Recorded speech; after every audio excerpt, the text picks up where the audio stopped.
Ah, greetings from the Erie Coast. This is Matt Shad, and this is another episode of the Zoot Report, Sunroof Edition. Deployed eye fans, let's go. We're going to be static here today. We're not going to be driving around because I'm on a lunch break. So yeah, and so yes, it's a beautiful day here in Northeast Ohio. It's 83 degrees. Cloudy, yet high UV. I don't know how that works out. That's kind of weird. Yeah, it's and it's going to be raining. It kind of doesn't make sense. Make it make sense. It's hot, it's cloudy, it's high UV, and it's going to rain. I don't know.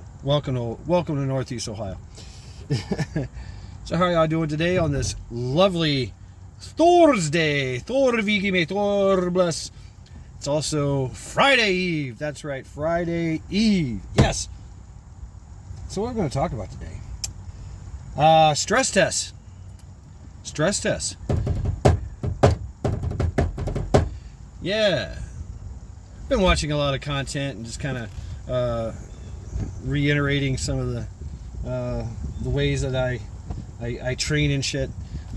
So when you're training, and this I guess it implies to guns, right? You know how you shoot guns, but it can apply to just about anything, really. So when you go to your gun range, say you go to a indoor gun range, right? There's a lot of bullshit you got to go through. You can't quick draw. You can't draw from the concealed. You can't rapid fire. You have to stay in your lane. You can't, go from lane to lane. You can't move around. You stand or sit. Yeah, there's people that sit, or kneel, or go to prone, and they shoot. And it's very, very, very deliberate shooting. It's relaxed. Don't get me wrong. It's good times. Any time at the gun range behind a gun, putting rounds down range is a good day. Because you're not at the two-way range. You're at the one-way range, and that's the point. You get to take your time, take your breath, get your proper sight alignment, proper sight picture. You get your skeletal structure perfect. You get your breathing techniques down. You breathe in, you breathe out. You wait for your heartbeat to go boop boop, and at that boop, at that bottom of that boop, before you take a breath, that's when you shoot. Boom, and you're able to practice that meticulously. And relax, and that's what you're working on, right? Now imagine if rounds are coming at you downrange and they're coming at you right now, right fast, and you gotta pull your gun. You gotta hit center mass. Oh, he's oh my god, he's running. You're running. Oh shit. Oh fuck. Oh, take cover. Take aim. Take over. What do I do? Bang, bang, bang, bang, bang, bang, bang, bang, bang, bang. Ah, fuck. Dive. Run. Are you gonna be able to put rounds on target, just like you did in the range? No, you're not. You're not. It's a very chaotic event, right? A lot of moving parts. A lot of moving parts. You're running around. They're running around. Your adrenaline spikes. Your cortisone spikes. Everything's spiking. You're like, ugh! It's fight, flight, or freeze. Yeah, fight, flight, or freeze. Yeah, it's one of the three. And so, either way, fight, flight, or freeze, you can fuck up. And you could be the target. Because, chances are, you are the target. Chances are, you don't have time to take a breath, get that proper sight alignment, excuse me, target, could you stand still for a minute? put your hands out, you know. Let me face me so I can get a good center mass shot. Hold on, I gotta take a breath. Oh, I gotta adjust my footing. Okay. Oh, you know what? I'm gonna take a knee. Yeah, let me take a knee. Yeah, let me get some good structure. No, you ain't got time for all that. Ain't nobody got time for that. You gotta go. But the thing is, you have to keep yourself calm. It's weird. Even though your adrenaline's rushing and your cortisol is spiking, and you know you lose fine muscle control. You get tunnel vision. You know you might not hear things. You know your sense of vision. Like I said, it gets tunnel vision, but it gets super fucking focused. Wow. It's very important to look to your left, to your right. You know, open up your field of view. And still kind of remain calm. Because once you're in that cortisone spike, that adrenal dump, right? You know, when something happens, when that finally pop happens, you know, and you're there, what do? You have to react. Because you are reacting. You're not being proactive, you're being reactive. And what you do within that 0.5 seconds determines if you live or die. Do you fight? Do you duck, take cover? Right? Do you run, take cover? Do you run away as quick as you can? You might survive. I mean, hey, fuck it. You dip around a building or dip around dip, dodge, and dive, sneaking, slip and jab, slip and dive, juke and jive, and you're out of there. Yeah. Or do you freeze? People do freeze. I've seen people where bullets are going down range just stand there. Hey. And they just don't get it. They don't understand what's going on. I've actually had that happen to me. Like I've experienced it. I was doing it was early on when I joined the fleet of the Marine Corps, and we're doing a KD course, and we to set this up. Hey, bunny rabbit. Now I got a bunny rabbit. Yesterday was last time was deer. Now we got bunny rabbits. Oh, and there's a cat. Anyway, it was a training operation. It was a live fire training exercise, and picture, if you will, the range. You've got targets on one end. You've got where everybody gets online and shoots, and then to the left of you is a bunch of woods. Now, mind you, there were targets in those woods too. It was a pretty cool course, a KD course. It was in Camp Lejeune. Everybody goes there. I forget the name of it, but KD course, known distance. And so we had this little training operation, and it was set up by our boot lieutenant, platoon lieutenant, platoon commander, and he had all his saw gunners online shooting at the targets downrange.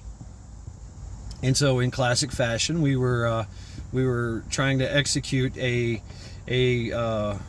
shoot and maneuver thing where you get your base of fire, and they're laying down base of fire while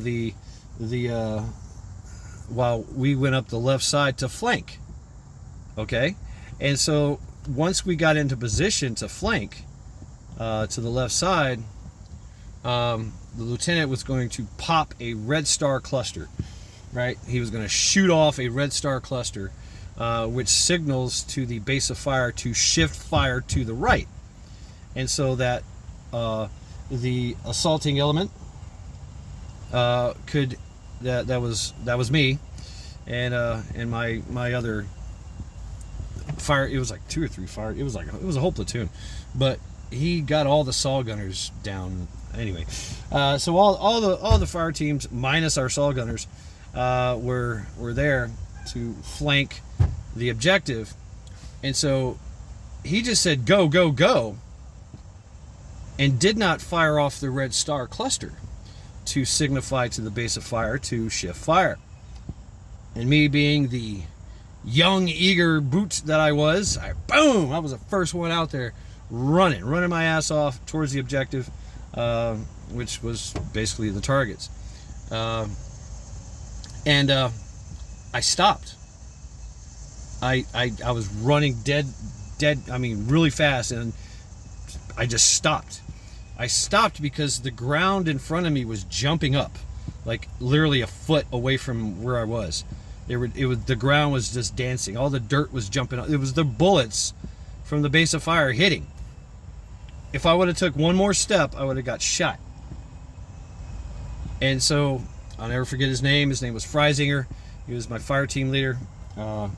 He literally grabbed me from behind by my collar and pulled me back, just yanked me back as hard as he could, and yelled, "Cease fire, cease fire, cease fire," which, of course, the base of fire did not hear us, did not hear him, and he got me back to the safe point, you know, where we started the flank. And he proceeded to jump in the fucking lieutenant's face. Now, mind you, he was a lance corporal, and I'd say he was the guy that really influenced me later on in my career. He went knife hands on the boot lieutenant, a lance corporal. You're fucking trying to get us killed. What the fuck, you know? And yeah, the lieutenant was like, "Oh my god, oh shit, almost got somebody killed in a training operation." Right? Oh, now the fawn's here. All right, baby fawn from yesterday. Cool. Yeah. So, yeah, I froze. I stopped. I'm glad I stopped, because if I would have kept going, I would have got shot. And who knows how that would have ended up. But yeah, it happens. The freeze. The fight or flight and freeze, and you see it. They talk about it with the fawn. It's called the predator drop. The fawn drop. A little fawn, if you scare it, if you whatever, instead of running, it just collapses to the ground. Like, boom! I'm going to hide right now. I'm going to hit the deck and hide, or freeze. Like, you know, they just kind of freeze, and you've seen deer. They hear a crack, they stop, they freeze, they look around, they try to, understand, try to figure out where that sound's coming from. It's something that's it is in the animal kingdom, right? And it does work in the animal kingdom. If you're a predator and you're hunting your prey, and your prey just stops in the middle of the woods, freezes, you're like, "Oh shit, where'd they go? I can't hear them anymore." Damn. Or they drop. They drop to the ground, they just freeze, right? You're like, "Oh fuck, I don't know where they are." Or if they run away, like, the chase is on. Then, if they're close enough, the saber-toothed tiger can run them down. The leopard, the cheetah can run them down, right? And get that kill. But there's still a chance that they could get away if they run, if they fight or flight. The other one is fight. Now, as human beings, we have the same evolutionary urges as well when shift hits the fan, so to speak. When that traumatic moment happens, that dangerous thing happens. A lot of things happen to our mind and our body that happen in the animal kingdom as well, right? We fight, flight, or freeze. And so, think about how detrimental that is if you freeze or if you run. Running, you can survive, right? That's usually especially with civilians, and most people are just going to run. Like, if something happens, you've seen it, they're just going to run. But what you're doing is if there's a whole bunch of people running, then you get what's it called? The crowd mentality, the herd mentality. We go right into that herd mentality matrix, and we don't know why we're running. We don't know where we're running, but we're running with everybody else.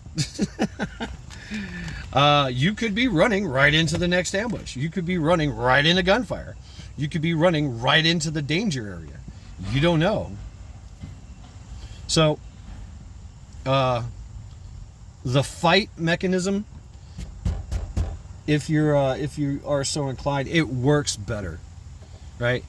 There have been studies shown that, like, in mass shootings, a lot of people, especially, you know, the training is horrible. What they say for mass shootings is, hey, go ahead and get under your desk and just stay there. What? Yeah. Be very, very quiet. And maybe just maybe, the shooter will just walk right on past your classroom and not shoot you. Yeah, and so they're telling you to be a coward. And guess what? Those people, they do get shot. They're just easy prey. The shooter comes in, shoots them. Bang, bang, bang, bang. Maybe somebody runs. Whatever. What's up, buddy? Alright, it was fun. Anyway.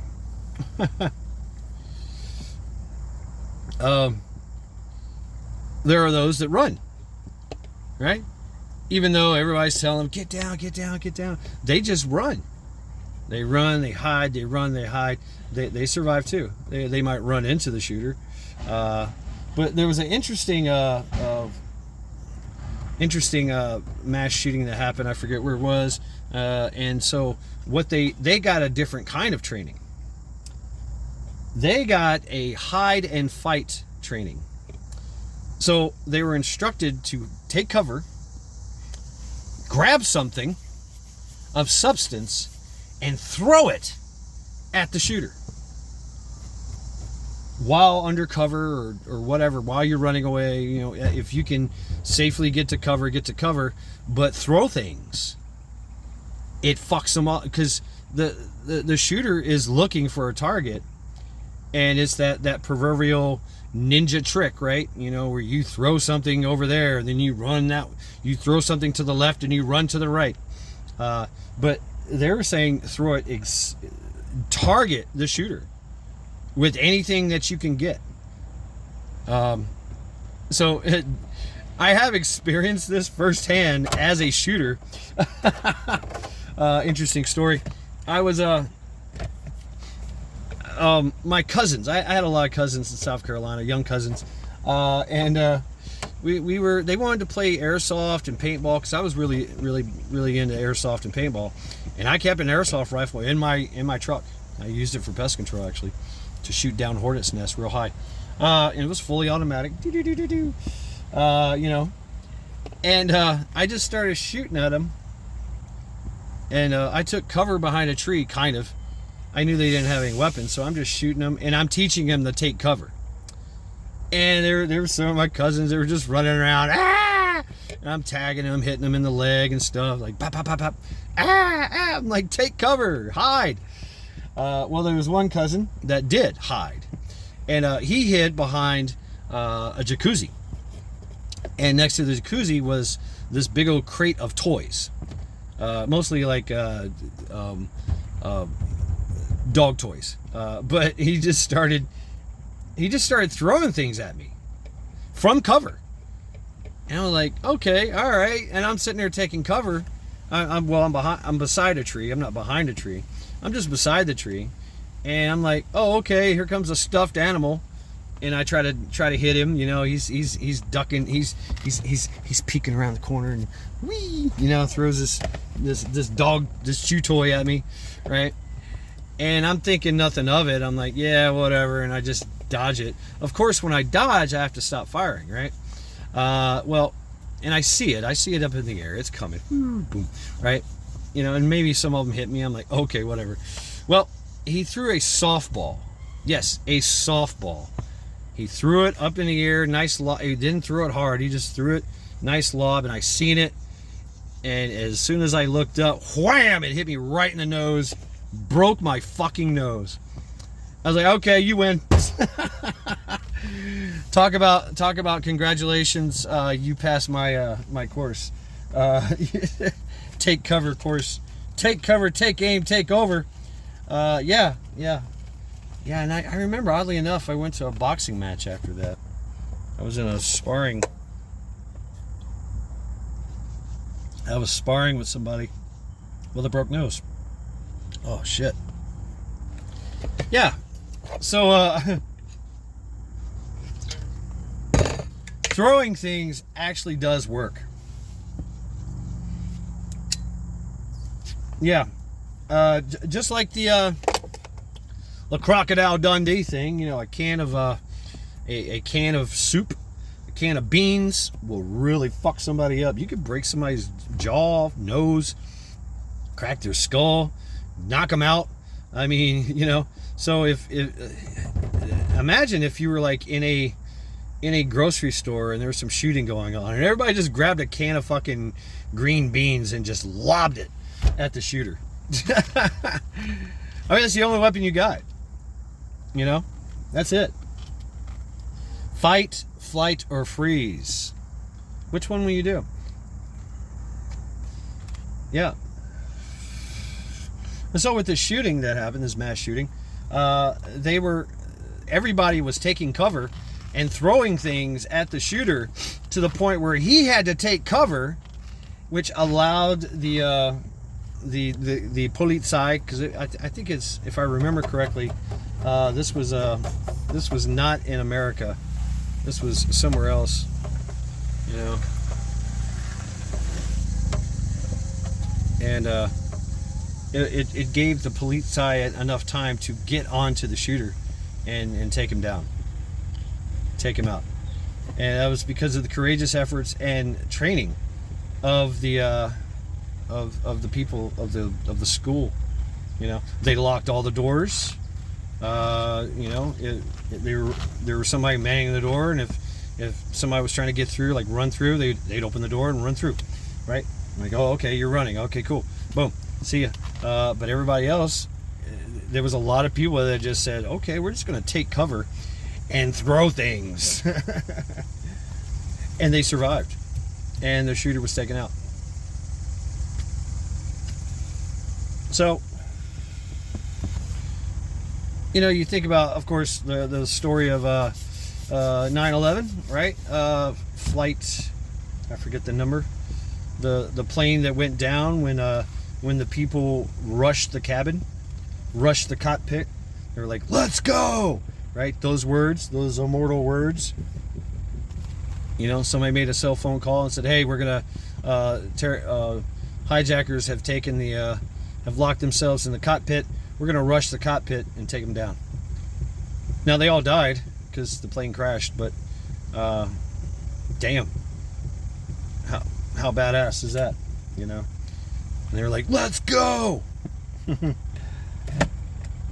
Yeah. So, you know, being the hero in certain instances, if you can inspire others to be the hero as well, you're not alone, right? Many hands make for light work, right? And if you understand choke points, it doesn't matter what you have. You know, you don't even need you can have whatever it is. You know, you could have a stick, you could have a knife, you could have a can of beans, right? You know, whatever. If you're manning that choke point and it's a hardened choke point, you can defend it with anything you have, right? You don't even need a gun. But, you know, it's preferably if you do have a gun, yeah, sure. But a choke point where only one person can come towards you and they're totally exposed, right? And you're behind cover. You can win that fight with just about anything you need.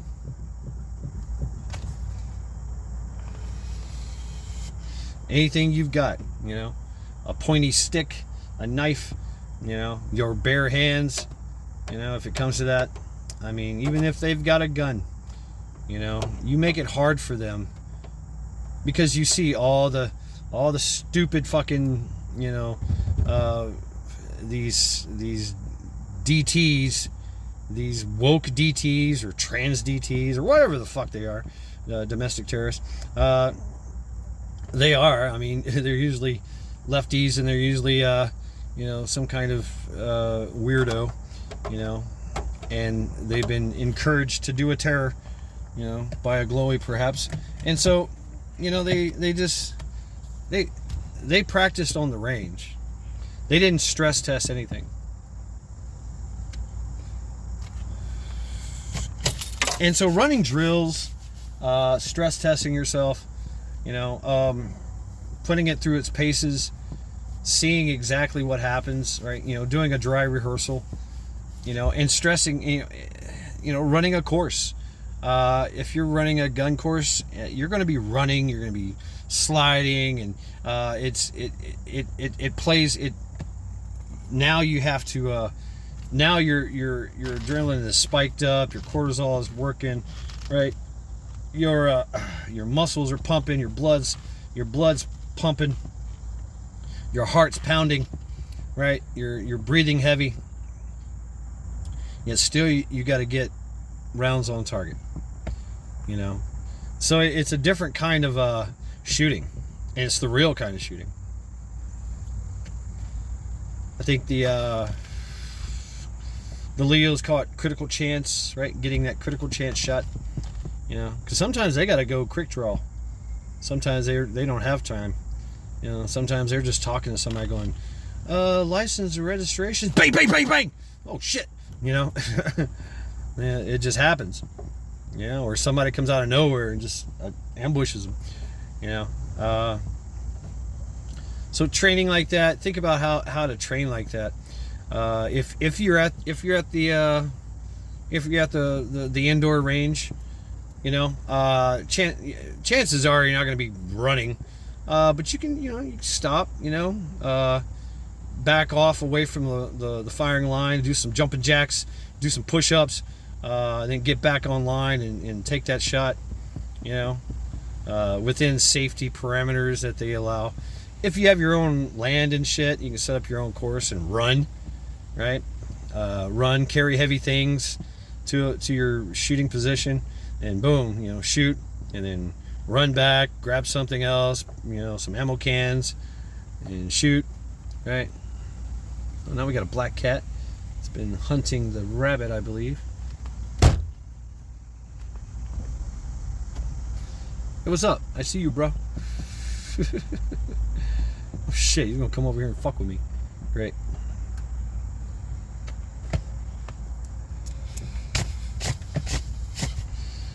And so think about that as well, like how that translates over. What's up, buddy? How you doing? Be very, very quiet. You're hunting rabbits. Yeah, fuck you too. He's looking at me like, motherfucker. Fuck you up.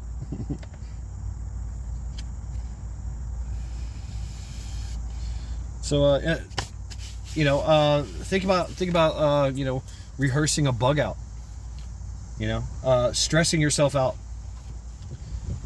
you know. Say you've got you know you can get everything done and out the door and on the road in 30 minutes. Try 20 minutes. Try 15. You know what I'm saying? With everybody.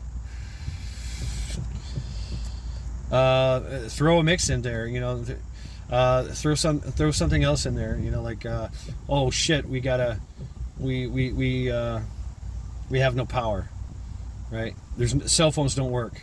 There's no comms. You know, you can always stress test just about anything. You know, some businesses do this shit too.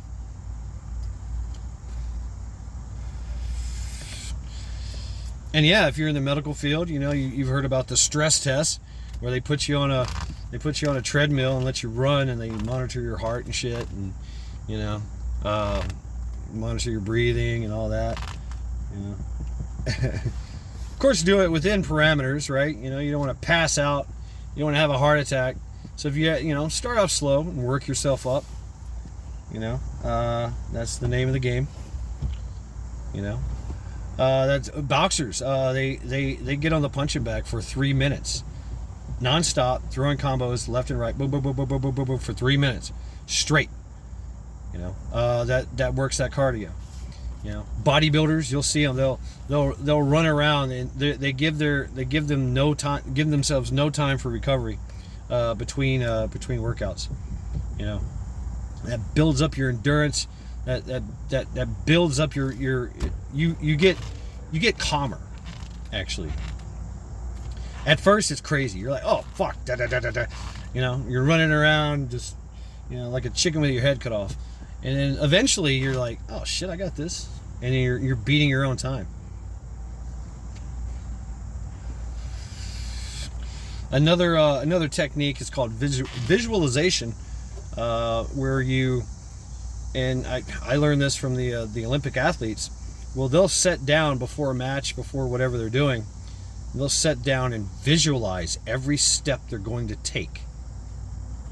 And they visualize it, like taking a step, taking a breath, jumping over the hurdle, I'm going to push off my left foot.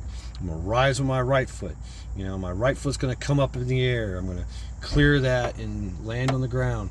And then boom, boom, boom, 5-6 steps to the next hurdle, right? And they go over that over and over and over again in their mind, visualizing the whole course. And so when they run the course, the mind doesn't know the difference. The mind's like, yeah, I've already done this shit before. Boom. And you do it and you're like, oh shit, I did that shit. So, that's where, the learning process comes in, right? You read it, you write it, you read it 10 times, you write it 10 times, you practice it physically 10 times, and then there you go, right? And then you can stress test yourself. After you've got it all memorized and your muscle memory's down, then you stress test. Have people yell at you and throw things at you while you're doing it. Stress tests.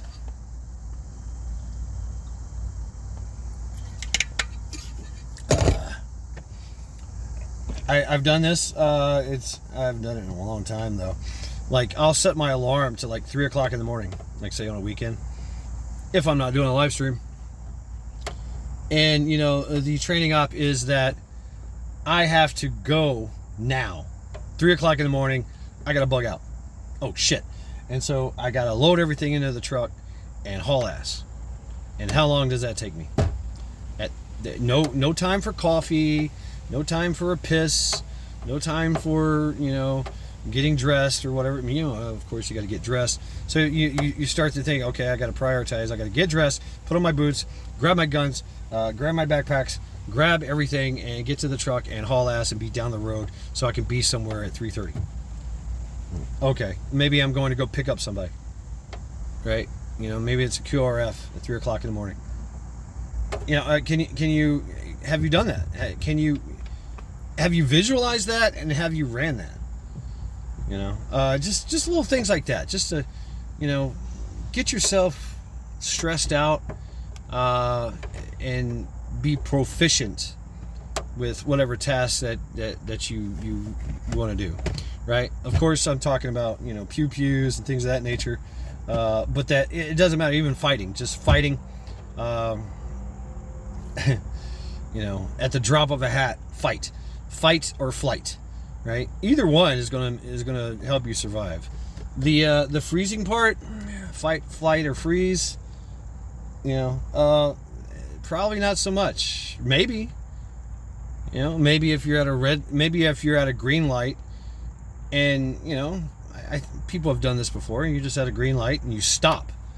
Well, why did you stop at a green light? You just had that feeling, and sure enough, somebody ran the red light. Car chase, cops right behind him. Meow, meow, meow, meow, meow. Like, oh shit, damn, I'm glad I stopped. What made you stop? I don't know. Premonition, guardian angel, right? Whatever. But you did that shit. So, being in that mindset, that the attuned mindset, if you will, it's a calmness, it's a serene place. I talk about it before, Metsuke, right? Metsuke, staring at mountains from a distance, using your peripheral vision instead of focusing straight ahead, but you're still looking ahead, right? Metsuke.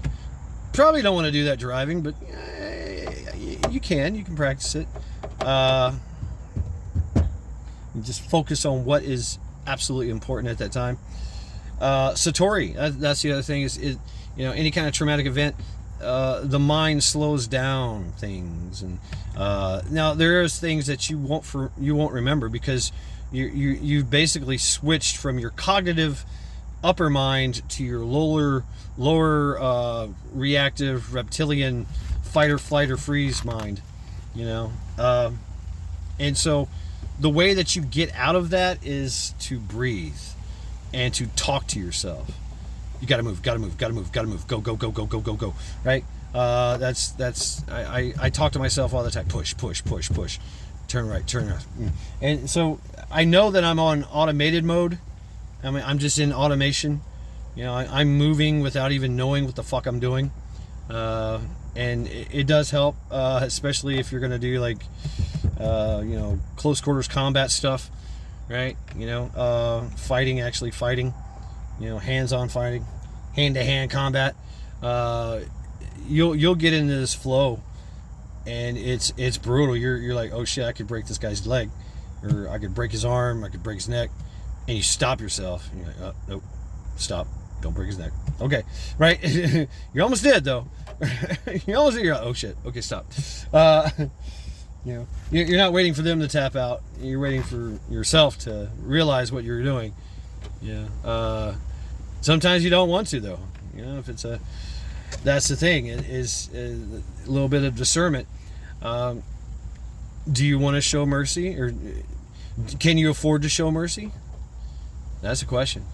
If it's if it's somebody with that's attacking me or somebody else, then it's time for brutality, instant brutality, right? Don't stop until they're lifeless on the ground, that kind of thing. In training, it's hard to, once you get to that point where you basically developed your killer instinct, I guess you could say, then you have to show some restraint, practice mercy, because hey, you don't want to be like beating, breaking your training partner, because then they won't train with you anymore, and you'll really feel like shit. So just some thoughts. Stress tests, and this could be applied to just about anything. So thank you all for hanging out with me for this Zoot report. I think it's about to rain. It feels like it's about to rain. It's then dropped to it's 81 now. It was 83. So yeah, thank you all for hanging out with me on this this lunch hour Zoot report, Sunroof edition. Skull, everyone.